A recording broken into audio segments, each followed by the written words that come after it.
हरियाणा और कश्मीर का चुनाव डिक्लेयर हुआ तो हमने जो अपनी पेशबंदी एक तरह से होती है वो हमने करनी शुरू कर दी कि इसमें भी धांधली पकड़ने का काम हम लोगों को ही करना पड़ेगा, क्योंकि आरएसएस में के लोग जो हर एक बड़ी पार्टी में घुसे हुए हैं वो बड़ी वजह है।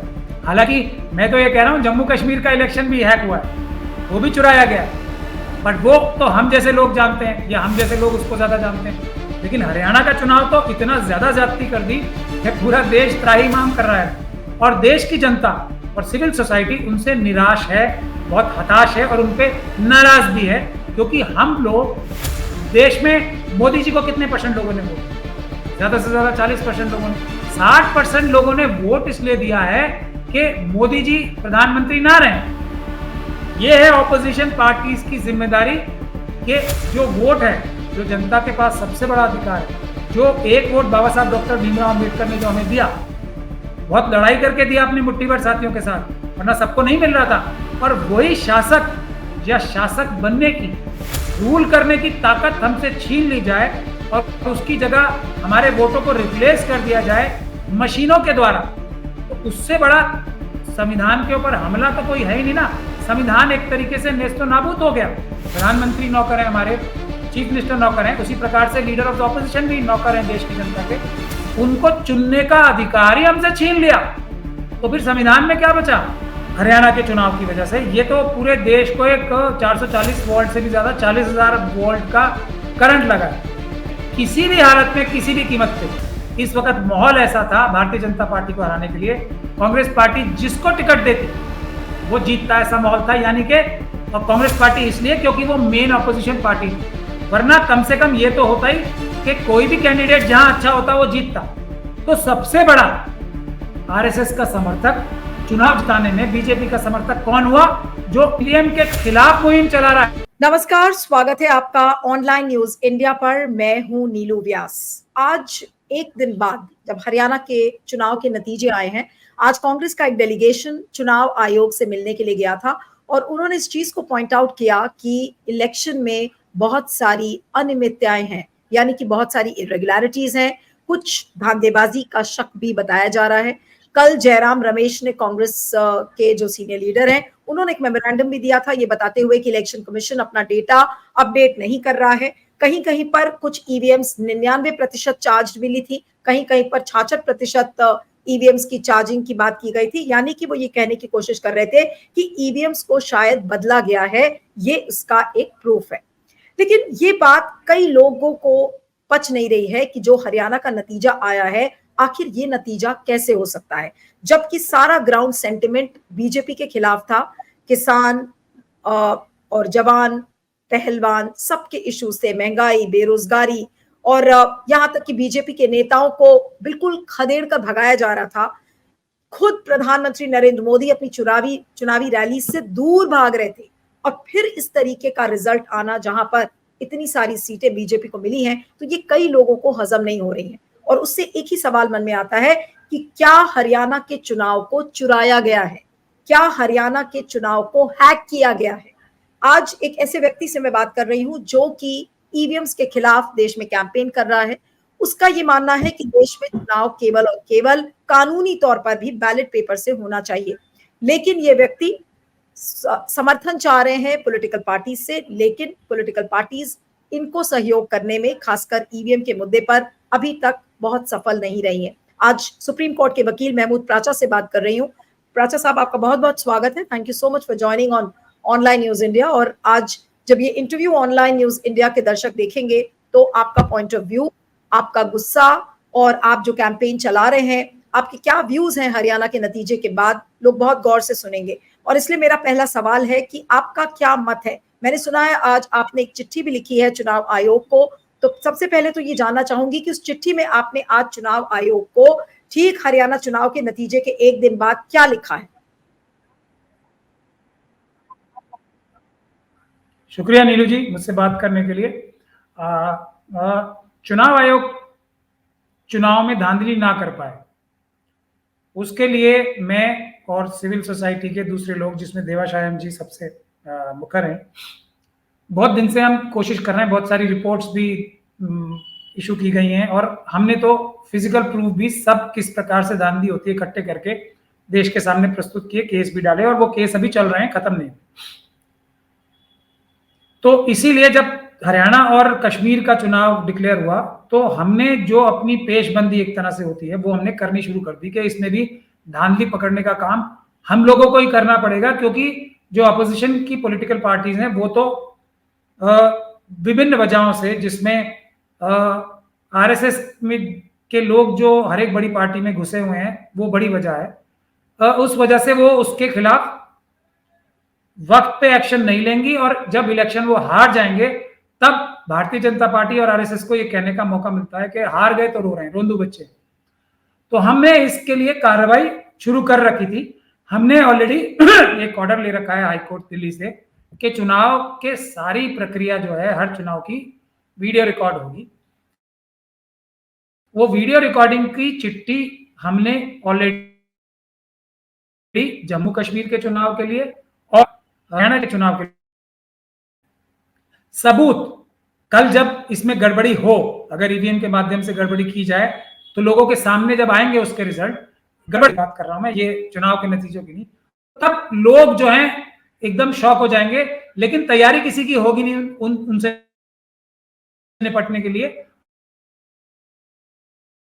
तो हमने ये काम ऑलरेडी कर दिया था, चुनाव अनाउंस हुए थे और अगर ऐसा नहीं करेगी चुनाव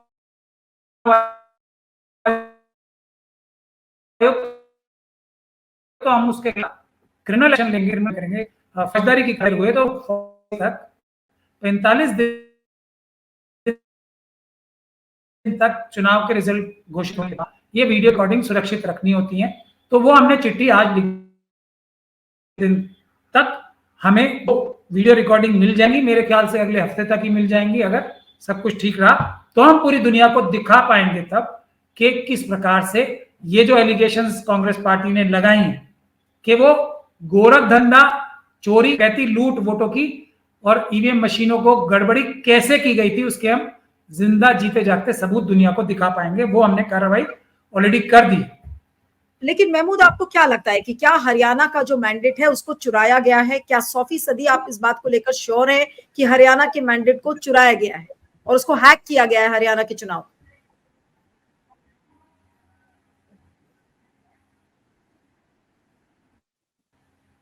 देखिए, मैं तो इस चीज का अब एक्सपर्ट बन चुका हूं, तो मैं तो कह ही रहा हूं, मगर अब मेरे अलावा तो पूरा देश कह रहा है। ये कुछ आरएसएस के जो और बीजेपी के कार्यकर्ताओं को छोड़ के पूरा देश ये बात कह रहा है 100%। हालांकि मैं तो ये कह रहा हूं जम्मू कश्मीर का इलेक्शन भी हैक हुआ है, वो भी चुराया गया है, बट वो तो हम जैसे लोग जानते हैं या हम जैसे लोग उसको ज्यादा जानते हैं। लेकिन हरियाणा का चुनाव तो इतना ज्यादा ज्यादती कर दी कि पूरा देश त्राहिमाम कर रहा है। मगर शर्म उनको आती नहीं है। लेकिन हमारी शिकायत देखिए नीलू जी, अब आरएसएस और बीजेपी के साथ नहीं होनी चाहिए, मैं पूरी जिम्मेदारी के साथ। वो तो चोरी कर रहे हैं और चोरी करने से उनको फायदे हो रहे हैं, वोटों की चोरी वो कर रहे हैं, उनसे उसको फायदे हो रहे हैं, तो वो करेंगे। लेकिन जो लोगों को संविधान ने, देश की जनता ने जिम्मेदारी दी, और वो भी संवैधानिक जिम्मेदारी है ऑपोजिशन पार्टीज की, उनकी भी तो जिम्मेदारी है, वो भी तो देश के जनता को एक तरीके से फेल कर रहे हैं। मतलब they are failing us by not performing their role properly. अपना जो कार्य है, जो संविधान उनसे अपेक्षा करता है, देश की जनता जो उनसे अपेक्षा करती है, वो अपना कार्य ठीक से नहीं कर रहे हैं। तो हमारी शिकायत उनसे भी उतनी ही है, बल्कि बीजेपी से और भी ज्यादा है। महमूद, मैं चाहती हूँ कि आप थोड़ा खुल के बोले। आपने कहा कि विपक्ष के कई लोग हैं जो अपनी जिम्मेदारी संविधान के प्रति नहीं समझ रहे हैं। अब राहुल गांधी तो संविधान की बुकलेट लेकर चलते हैं हर जगह, लेकिन आप क्या पॉइंट आउट कर रहे हैं कि क्या कांग्रेस के अंदर ऐसे लोग हैं जो संविधान के प्रति जिम्मेदारी नहीं समझ पा रहे, या फिर और बाकी विपक्षी दल है? आप किन की तरफ पॉइंट आउट कर रहे हैं?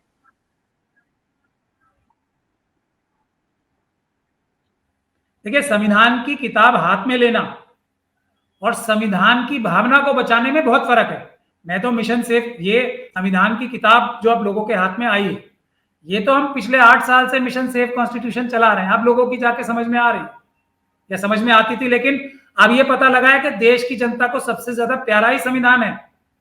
इस बात को रियलाइज किया लोगों ने। और लेकिन ये किताब सिर्फ बचानी नहीं है, वो तो आज डिजिटाइज कर लो संविधान को, और हुआ भी है। संविधान की शब्द तो बचे हुए ही हैं, संविधान की भावना बचानी है, संविधान की जो स्पिरिट है, जो संविधान हमारे देश को मजबूत और ताकतवर रखता है और सबसे ताकतवर बनाने की क्षमता रखता है, वो संविधान की भावना बचानी है, उसके प्रोविजंस बचाने हैं। तो उसके लिए अभी काम करना बाकी है, वो मेरे ख्याल से अभी शुरू नहीं हुआ। नहीं, आप ये कह रहे हैं उसके लिए सबसे महत्वपूर्ण वो जिम्मेदारी रूलिंग पार्टी से ज्यादा ऑपोजिशन की होती है।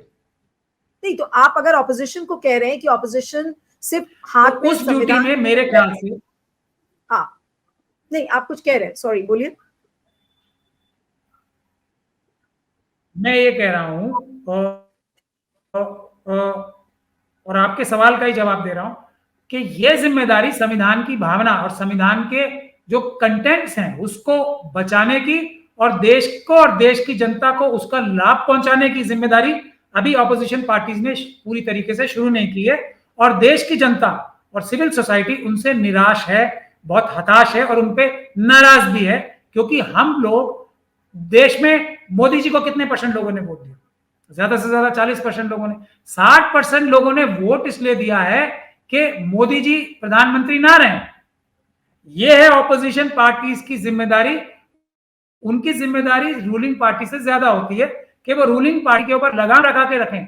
और सबसे महत्वपूर्ण बात इन लगामों से है कि जो वोट है, जो जनता के पास सबसे बड़ा अधिकार है, जो एक वोट बाबा साहब डॉक्टर भीमराव अंबेडकर ने जो हमें दिया, बहुत लड़ाई करके दिया अपनी मुट्ठी भर साथियों के साथ, वरना सबको नहीं मिल रहा था, तो वही हमें शासक बनाता है।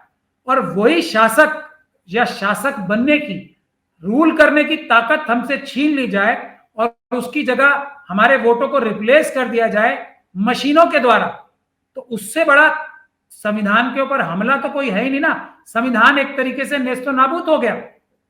जब हम अपने नेताओं को, अपने नौकरों को, एक्चुअली प्रधानमंत्री नौकर है हमारे, चीफ मिनिस्टर नौकर हैं, उसी प्रकार से लीडर ऑफ द ऑपोजिशन भी नौकर हैं देश की जनता के, उनको चुनने का अधिकार ही हमसे छीन लिया, तो फिर संविधान में क्या बचा? तो ये मैं कह रहा हूं, उसमें अगर फेल हो रहे हैं ऑपोजिशन पार्टी के लोग, तो ये बहुत बड़ा देश की जनता के साथ एक कुठाराघात और धोखा।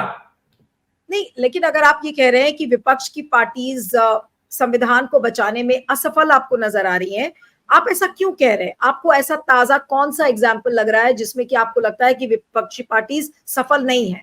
और मैं चाहती हूं कि आप थोड़ा खुल के बोले, थोड़ा नाम लेके बोले, ताकि लोग समझ पाए कि एग्जैक्टली आप किसकी तरफ हिंट कर रहे हैं।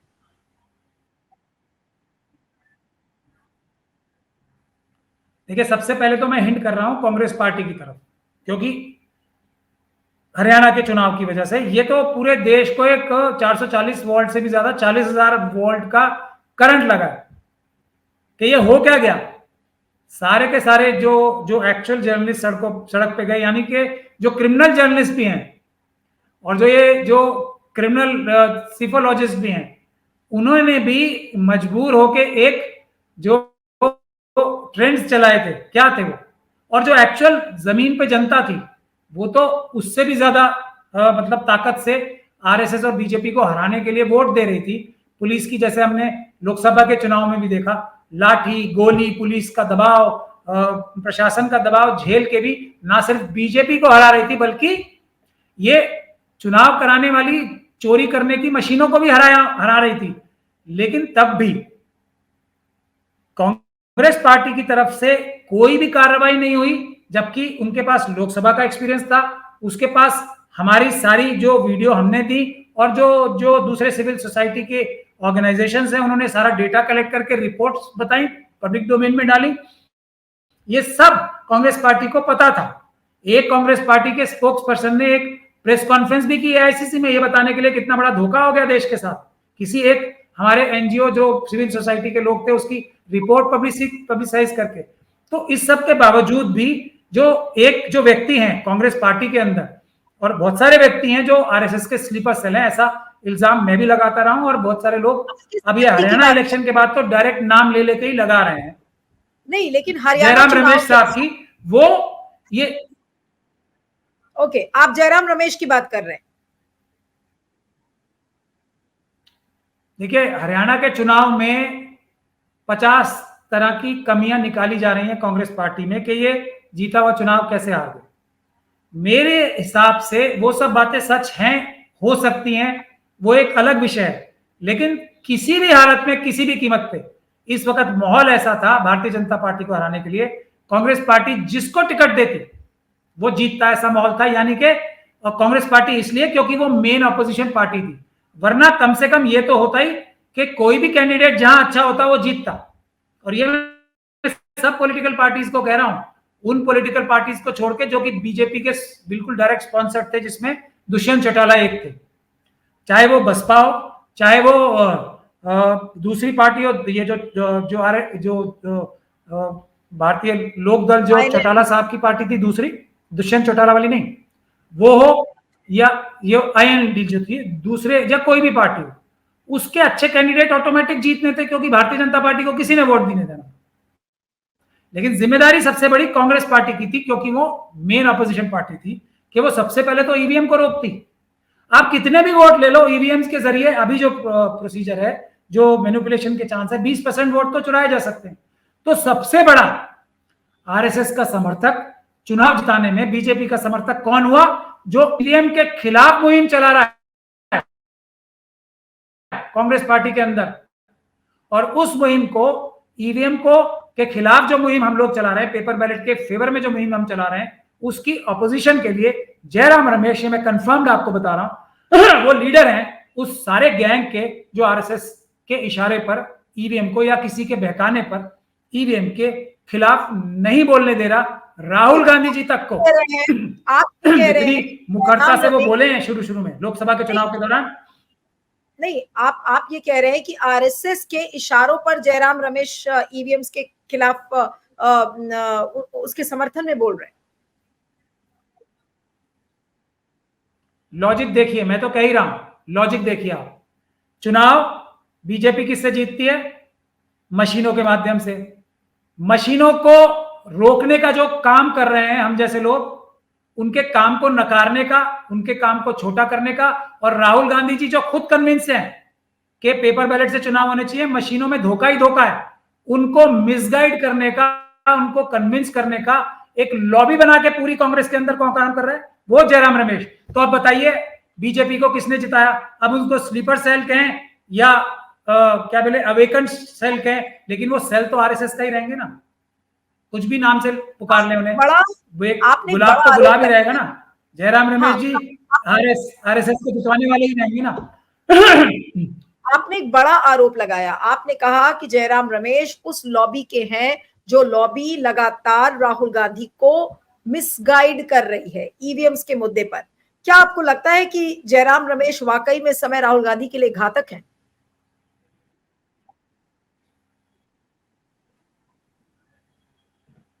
नहीं, ये तो किसी, अभी मैंने आपको एग्जांपल दिया, मैं तो लॉजिकली बात कर रहा हूं ना, 2 और 2 4 ही होते हैं, 22 नहीं होते। ईवीएम के माध्यम से, मशीनों के माध्यम से बीजेपी चुनाव जीती। मशीनों के खिलाफ कांग्रेस को किसने काम नहीं करने दिया? वो एक बड़ी टीम है, जयराम रमेश जो उसमें फ्रंट एंडिंग करते हैं उसकी, वो अकेले नहीं है। अब आप देख लीजिए, और इस बात को सबसे ज्यादा अच्छी तरीके से आइडेंटिफाई कौन कर सकता है? राहुल गांधी जी, क्योंकि वो तो खिलाफ हैं ईवीएम के।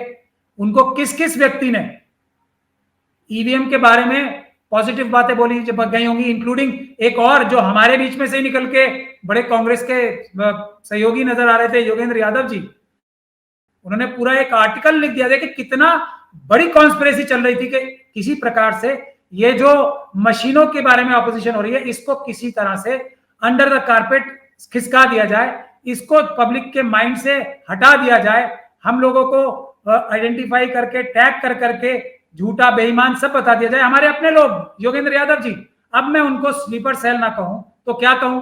और सडनली देखिए जैसे ही हरियाणा हुआ, तो ये तो एक तरीके से बहुत बड़ा विचित्र काम हो गया ना। सब लोग, धक्का लग गया सबको, ये क्या हुआ? कोई एक्सप्लेनेशन नहीं है, कोई एक व्यक्ति भी तो ऐसा नहीं है जो इस फिनोमिनन को एक्सप्लेन ना कर पाए हमारे अलावा, और वो एक लॉजिक के अलावा कि ये मशीनों में हेरफेर है। तो जयराम रमेश जी ने भी सबसे पहले मशीनों को दोष दे डाला, इससे पहले कि राहुल गांधी जी उनसे सवाल करें। और योगेंद्र यादव जी ने जो ये बोल रहे थे अपने आर्टिकल में, और देवाशायन जी का आर्टिकल भी उन्होंने रुकवा लिया इंडियन एक्सप्रेस में छपने से। ये भी काम किया उन्होंने। देवाशायन जी ने कोशिश की उसको योगेंद्र यादव जी के झूठ को रिबट करने की, तो उनका आर्टिकल ही नहीं छापा गया, वरना वो एक्सपोज हो जाते योगेंद्र यादव। तो उसके बाद योगेंद्र यादव जी भी बोल रहे हैं हाँ जी मशीनों में कुछ खराबी। आप उनका आर्टिकल, मैं आपके व्यूअर से बोलता हूं, उनका आर्टिकल 10 दिन पहले का आप इंडियन एक्सप्रेस में पढ़ लें सेंटर स्प्रेड में, तो आपको लगेगा मशीनें तो सबसे बड़ी सच्चाई है देश की। और उसके बारे में सबसे बड़ी सच्चाई जो योगेंद्र यादव जी लिख रहे थे उस पर अब शक कर रहे हैं। और बीच में ये बोल रहे थे कि कांग्रेस की सुनामी है, कांग्रेस की आंधी है, कांग्रेस का तूफान है, हवा लहर नहीं है, सुनामी है, ऐसा ऐसा बोल रहे थे। तो अब 1 मिनट में उन्होंने पलटी मार के हमारी लाइन पे क्यों आने की चेष्टा कर रहे हैं? क्योंकि चोरी पकड़ी गई। तो अब कहीं लोग चुनाव आयोग के साथ, चुनाव आयोग का उनको एजेंट ना बोले, आरएसएस का एजेंट ना बोले, तो फिर लाइन क्रॉस करके थोड़ा थोड़ा हमारी तरफ सरक रहे हैं। तो हम अब उन्हें नहीं आने देंगे वापस अपनी तरफ। अब वो रहे उधर ही, एक्सपोज हो चुके हैं। अब वो एक्सपोज वो भी लोग हो चुके हैं जिन्होंने सुप्रीम कोर्ट में ये बहस की थी कि हमें चुनाव आयोग की निष्पक्षता पे कोई शक नहीं है।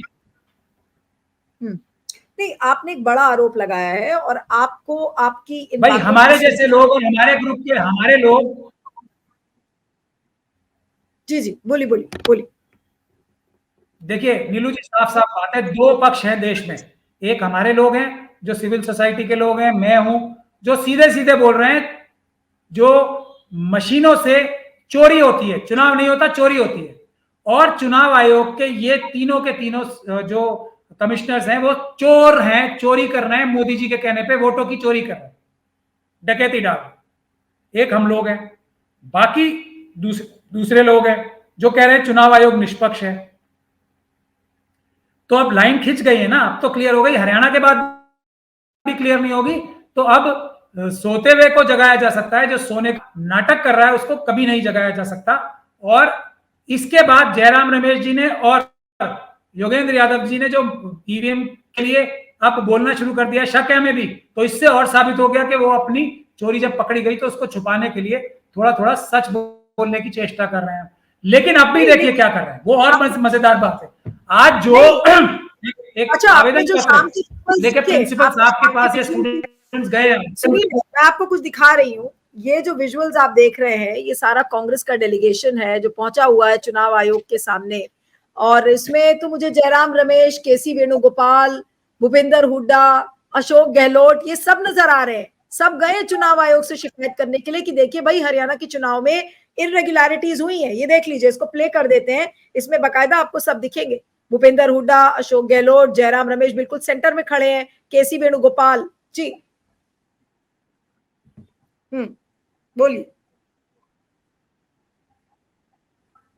हिंदी में कहावत है, अब पछताए होत क्या, जब चिड़िया चुग गई खेत। ये पछता नहीं रहे हैं, ये पछताने का नाटक कर रहे हैं।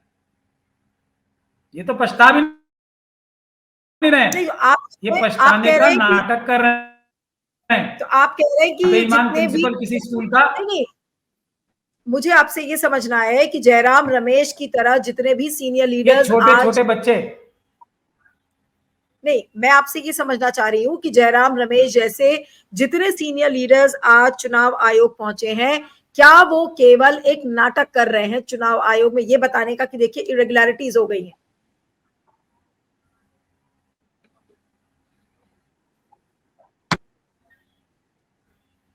इनके चेहरे मुस्कुराहट वाले हैं या नहीं है, ये देखिए आप पहले ध्यान देखिए जनता को। कर्व की कमी है एक भी? नहीं है ना, सलवट भी नहीं पड़ी ना, एकदम स्पिक। मतलब अभी जैसे मोदी जी तैयार होते हैं ना, पूरा अपना मेकअप की टीम है, उनकी कपड़ों की टीम है, पहनाते हैं उन्हें, सब एकदम फिट टिच करके भेजते हैं, वैसे ही नजर नहीं आ रहे सभी। ये लोग बच्चे गए छोटे छोटे प्रिंसिपल साहब के पास शिकायत करने कि देखिए हमारा क्वेश्चन पेपर चेंज करके हमें फेल कर दिया गया। अब प्रिंसिपल साहब ने तो किया है, चोर के पास ये शिकायत लेके जाता है कोई कि चोरी हो गई? जाता है कोई? मतलब लॉजिक है इसमें कोई? तो ये है बात। जिस बात को ये पहले से जानते हैं, जिस बात को पूरी दुनिया कह रही है, सिविल सोसाइटी के लोग कह रहे हैं, रिपोर्ट छप रही है, हम वीडियो दिखा रहे हैं कि ईवीएम की मशीनों में क्या चोरी होती है, कैसे बदली जाती है, कैसे उसमें मैनिपुलेशन हो रही है, तो हमने वीडियो दिखाई है पूरे देश को, इनको भी, सबको तो पता है। तो अब जाके ये ऐसे हैरान फील कर रहे हैं, मतलब दे वर शॉक्ड, ये क्या हो गया, चुनाव आयोग ये क्या हो गया, इनको तो पहले कभी पता ही नहीं था। तो ये जो दिखावा कर रहे हैं, ये और भी बड़ा इस बात पे शक पैदा करता है कि ये सिर्फ दिखावा कर रहे हैं। अगर ये दिखावा ना कर रहे होते तो आज ये पूरा बड़ा चौड़ा लंबा प्रोटेस्ट हो रहा होता है। ठीक है, इनकी बड़ी तारीफ कर रहे हैं योगेंद्र यादव जी, पहली बार ऐसा हुआ है जब किसी पॉलिटिकल पार्टी ने चुनाव के रिजल्ट को नकार दिया। मतलब क्या, अभी भी जो एक नैरेटिव सेट किया जा रहा है ना टॉप लीडरशिप को गुमराह करने का, वो चालू है। नहीं, तो बहुत बड़ी चीज हो गई। इस चिट्ठी को शेडर में डालने में इलेक्शन कमीशन ने 1 सेकंड लगाया नहीं लगाया? नीलू जी एक बात बता दीजिए। नहीं, लेकिन प्राचा जो शेडर में डालने में 1 सेकंड लगाया या 2 लगाए? सीधे सीधे मना कर दिया ना, ये सब बकवास। नहीं, लेकिन कांग्रेस का ये कहना है कि भाई हम we are not ready to accept the verdict of Haryana, वो एक्सेप्ट करने के लिए तैयार नहीं है। और साथ में उन्होंने ये भी कहा है कि ये इतनी सारी कंस्टिट्यूएंसीज हैं जहां पर इस तरीके की इरेगुलरिटीज है, सब उन्होंने कंस्टिट्यूएंसी वाइज पॉइंट आउट किया।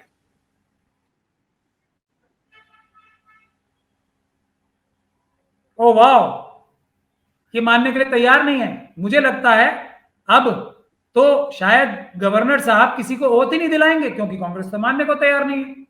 ये किसे बेवकूफ बना रहे हैं?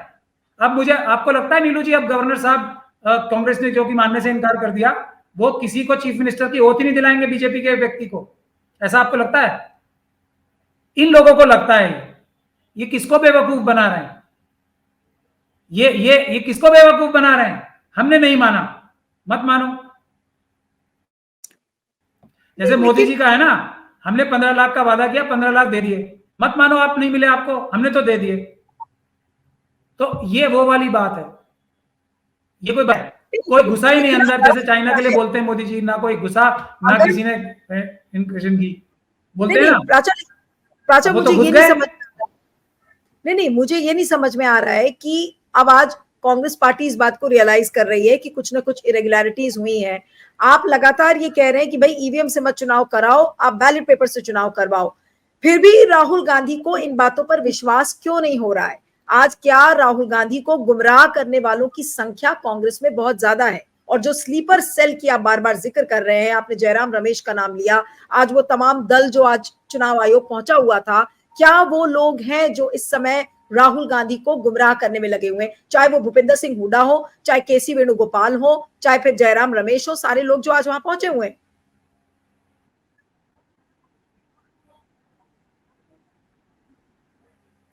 जिसका देखिए, कुछ लोग तो डायरेक्ट प्लांट है, कुछ लोग शिकार भी हैं, क्योंकि अब जिसका मकसद हल नहीं हुआ वो अब इनके साथ लग गया कि ये प्रोटेक्शन भी तो देंगे। अब ज्यादातर कांग्रेस में, मैं आपको पूरी जिम्मेदारी के साथ बोल रहा हूं, लंबे टाइम तक कांग्रेस में रहा हूं, मुझे पता है कांग्रेस के बारे में, और वो ईवीएम के सख्त खिलाफ हैं। मतलब ऐसा कि किसी हालत में कांग्रेस का कार्यकर्ता जो है इन मशीनों से चुनाव कराने के लिए तैयार नहीं है, खिलाफ है।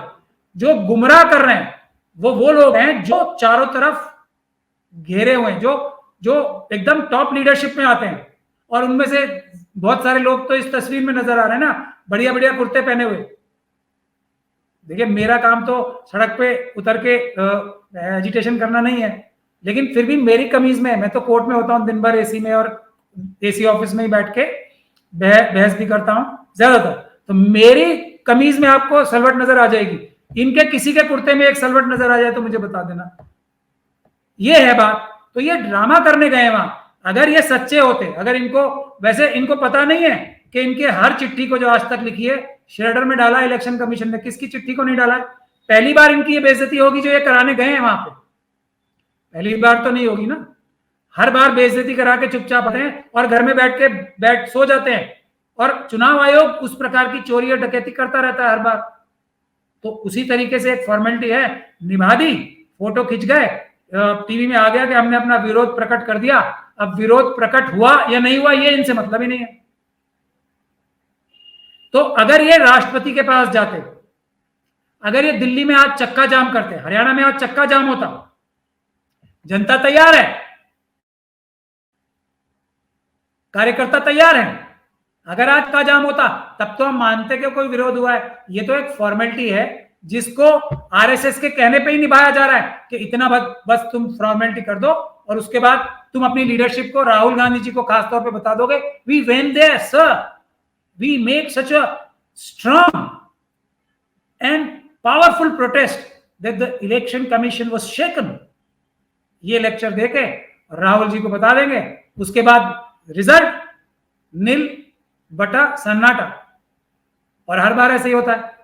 तो अब आप बताइए ये क्या करने गए थे? राष्ट्रपति महोदय के पास ही चले जाते।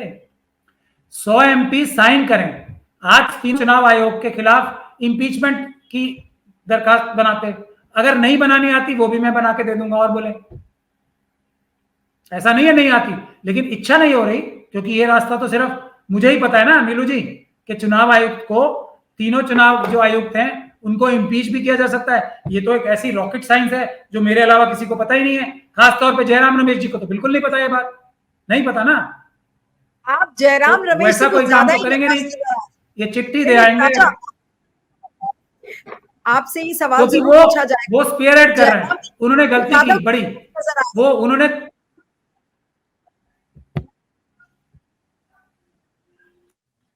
वो सबसे बड़ा हौसला दिखाया ना उन्होंने, जब उन्हें पता लग गया जनवरी 5 से, ये जनवरी 5 से, इतना तो वो मुझे जानते हैं ना अच्छे से कि अब ये मशीनों के खिलाफ लड़ाई का बीड़ा मैंने उठा लिया, और वो मुझे अच्छे से जानते हैं। फिर भी उन्होंने इस बात का हौसला किया कि राहुल गांधी जी को ईवीएम के फेवर में कन्विंस करने को स्पीयरहेड करेंगे वो।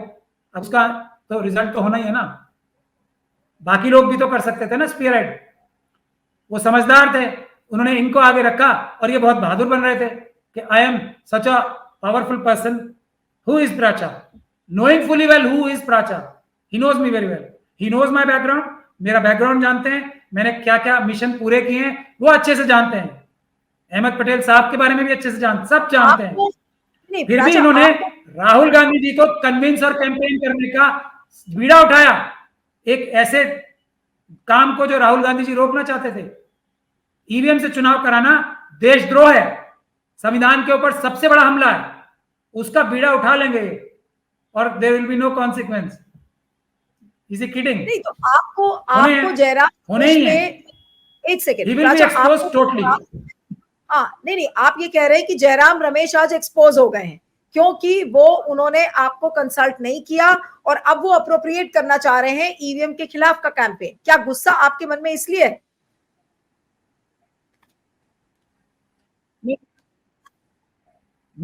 मुझसे क्यों कंसल्ट करेंगे? मैं कहां से आ गया पिक्चर में? मैं तो ये कह रहा हूं कि अब तक भी इन्हें सच्चाई पता थी 2018 में। मैं और मजेदार बात सुनाता हूं, राहुल गांधी जी, और वो इतनी मेहनत कर रहे हैं, जेन्युइनली मेहनत कर रहे हैं और दिल से, मतलब बहुत से जो ट्रेडिशनल लाइन्स है उनको तोड़ के भी वो ईमानदारी से कुछ करना चाह रहे हैं। Risking is life, risking is everything. तो 2018 में जब राहुल गांधी जी कांग्रेस के अध्यक्ष थे, एक कांग्रेस की वर्किंग कमेटी ने 2018 में रेजोल्यूशन पास किया था कि हम पेपर बैलेट से ही चुनाव कराएंगे। ठीक, तो ये बात तो जयराम रमेश जी को तब भी पता थी। मैं कहां से पिक्चर में आ गया? और मशीनों को रिजेक्ट करने का रेजोल्यूशन है। मैं तो अब आया हूं, मैं तो इसलिए उनको कह रहा हूं कि जब मैं आ गया हूं बीच में, तब उन्होंने ये जुर्रत की, ये है साफ साफ बात। अब भी उन्होंने जिस भी वजह से, जो भी उन्होंने सुपारी ले रखी है, जो भी ले रखी है, वो जाने। इतने बड़े देशद्रोह का काम, और राहुल गांधी जैसे नेता को जो बहुत इफेक्टिव हो सकते थे ये हमारी लड़ाई सफल कराने में, उनको रोका या रोकने की कोशिश की, देशद्रोह किया मेरी नजर में। तो उसके कॉन्सिक्वेंसेस नहीं होंगे, वो एक्सपोज नहीं होंगे, तो वो फिर इतनी ताकतवर हो गए कि वो मेरे कैंपेन को झेल सकते, तो झेले, आप झेले। आपने कहा कि जयराम रमेश राहुल कैंपेन को अब मैं, हाँ बोलिए प्लीज बोलिए।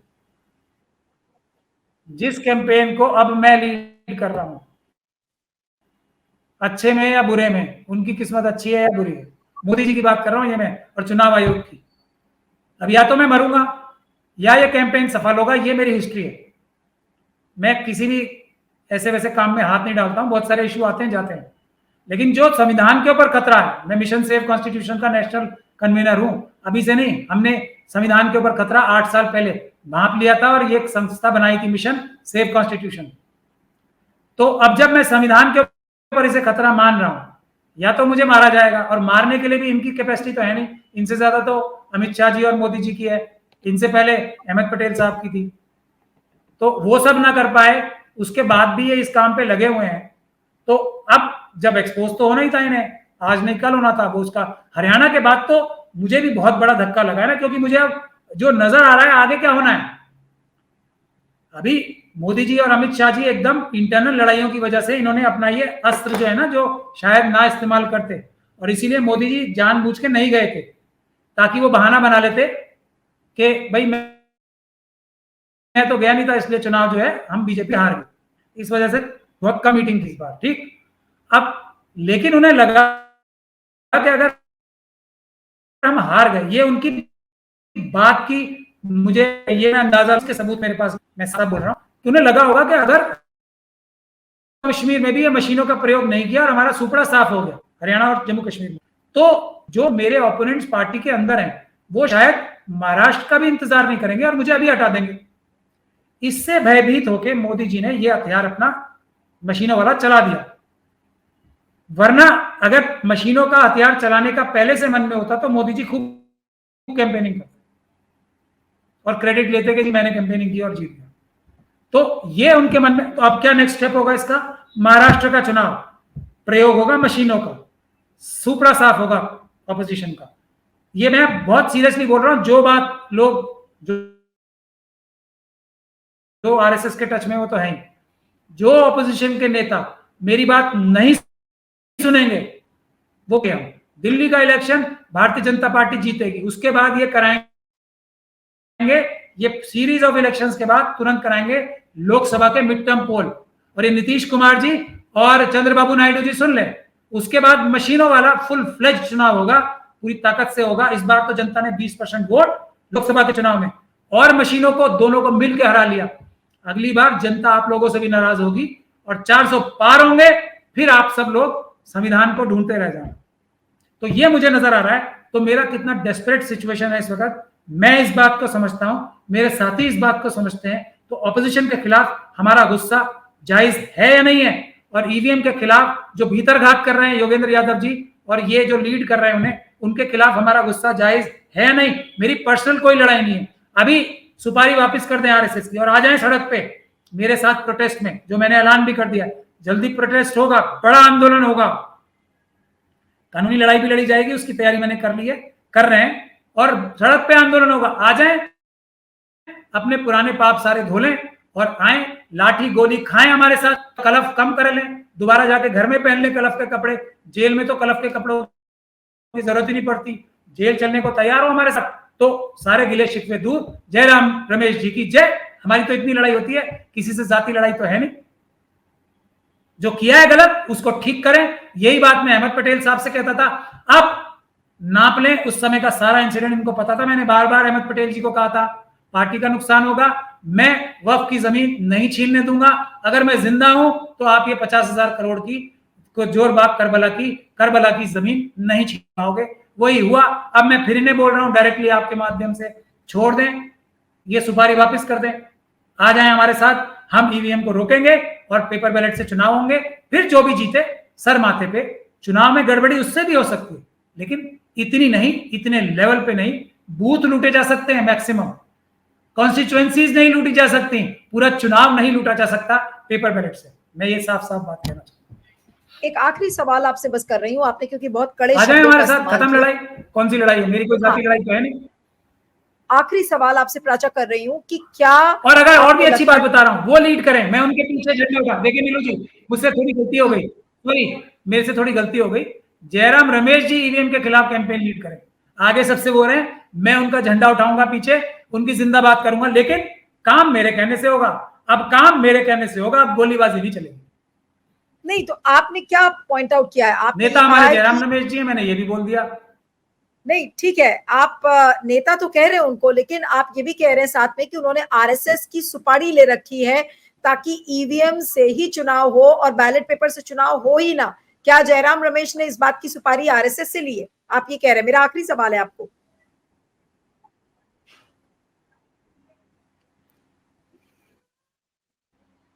को जारी रखा जा सके, ईवीएम को जारी रखा जा सके, ये सुपारी ले रखी है, क्योंकि राहुल गांधी जी इस देश के सबसे बड़े नेता, लीडर ऑफ द ऑपोजिशन भी हैं। अब तो ऐसे नेता हैं जो ईवीएम को सबसे ज्यादा हटाने में सबसे महत्वपूर्ण रोल अदा कर सकते हैं। एक ये, एक मायावती जी और एक अखिलेश जी, ये तीन लोग ऐसे हैं जो ईवीएम को खत्म करने में, और एक हाँ जो हमारे स्टालिन साहब,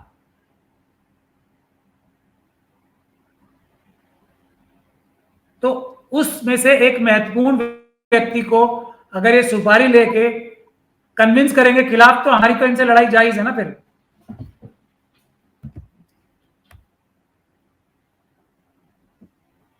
जी, चलिए, आपका बहुत बहुत शुक्रिया महमूद पाचा for making such candid comments. और मुझे नहीं लग रहा है कि अभी तक ऐसा कोई इंटरव्यू जिसमें कि सीनियर लीडरशिप ऑफ कांग्रेस को इस तरीके से ब्लेम किया हो। और आपका कहना जायज है, क्योंकि आप ईवीएम के खिलाफ लड़ाई लड़ रहे हैं, आपको समर्थन नहीं मिल रहा है। जहां पर आपको ये लगता था कि पार्टीज, जो ऑपोजिशन पार्टीज है, उनको अंडरस्टैंड करना चाहिए था आपको, उन्होंने नहीं अंडरस्टैंड किया। तो आपको ये लग रहा है, आपने ये भी कहा, ये दावे किया आपने इस इंटरव्यू में कि राहुल गांधी को गुमराह करने का काम जयराम रमेश कर रहे हैं। उन्होंने, ऐसा लग रहा है कि ईवीएम के समर्थन में आरएसएस से सुपारी ले रखी है और उसी एजेंडे को चलाते हुए वो राहुल गांधी को लगातार गुमराह कर रहे हैं। और आज इसीलिए कांग्रेस पार्टी को इस तरीके का खामियाजा हरियाणा में भुगतना पड़ा।